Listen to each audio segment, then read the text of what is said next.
Si Terence Crawford ay isa sa mga pinakarespetadong pangalan sa boxing ngayon. 3-division undisputed world champion. Technical genius. Isang fighter na kayang mag-adjust sa kahit anong estilo sa loob ng ring. Pero sa kabila ng lahat ng kanyang tagumpay, may isang pangalan pa rin na tila hindi niya kayang lagpasan. At ang pangalang yon ay si Floyd Mayweather Jr. Sa isang interview na ngayon ay pinag-uusapan sa mundo ng boxing, prangkang tinanong si Terence Crawford, "Is Floyd better than you?" O "Mas magaling ba sa'yo si Floyd?" At imbes na magyabang o ideklara ang sarili bilang pinakamahusay, isang nakakagulat na sagot ang kanyang binitawan. Ayon kay Crawford, kakailanganin mo ng 6 na mata at 4 na kamay para talunin si Floyd Mayweather. Isang simpleng sagot, pero napakalalim ng ibig sabihin. Dahil sa sport na puno ng ego, yabang at trash talk, bihira kang makarinig ng isang elite fighter na halos aminin na may isang boxer na mas mataas pa rin sa kanya. At doon nagsimula ang matinding debate ng mga boxing fans. Kung si Floyd Mayweather Jr. ang tingin niyang pinakamahirap talunin, paano naman si Manny Pacquiao?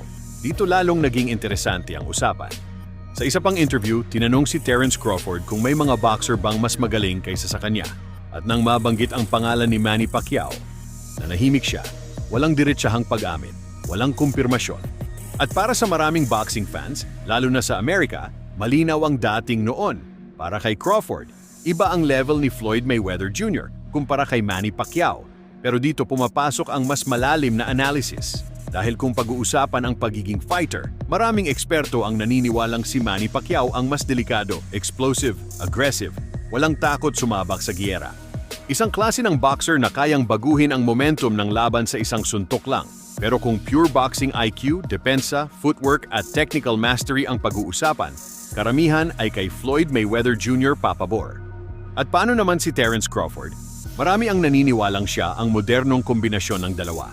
May killer instinct ni Pacquiao, may timing at counter-punching ni Mayweather, at may kakayahang mag-adjust habang tumatakbo ang laban. Sa iba pang balita, patuloy pa ring umiinit ang usapan tungkol sa isa sa pinakamaangas na Pinoy boxer ngayon, si John Riel Casimero.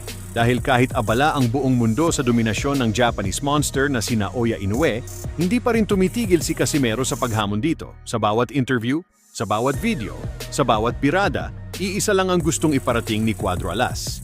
Hindi siya natatakot kay Inoue. Sa katunayan, mas lalo pa niya itong inaasar.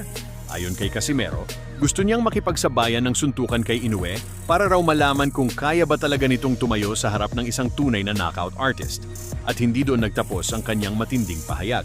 Sinabi pa niya na kapag nagharap daw sila, kaliwang kamay lang daw ang kanyang gagamitin. Dahil natatakot raw siya sa maaaring mangyari kay Inoue kapag pinakawalan niya ang kanyang kanang kamay. Matinding kumpiyansa, matinding angas, pero sa likod ng lahat ng ingay, isang malaking problema ang nananatili. Ilang taon nang hindi pinapansin ni Inoue si Casimero. At para sa maraming analysts, ito ay may malaking dahilan.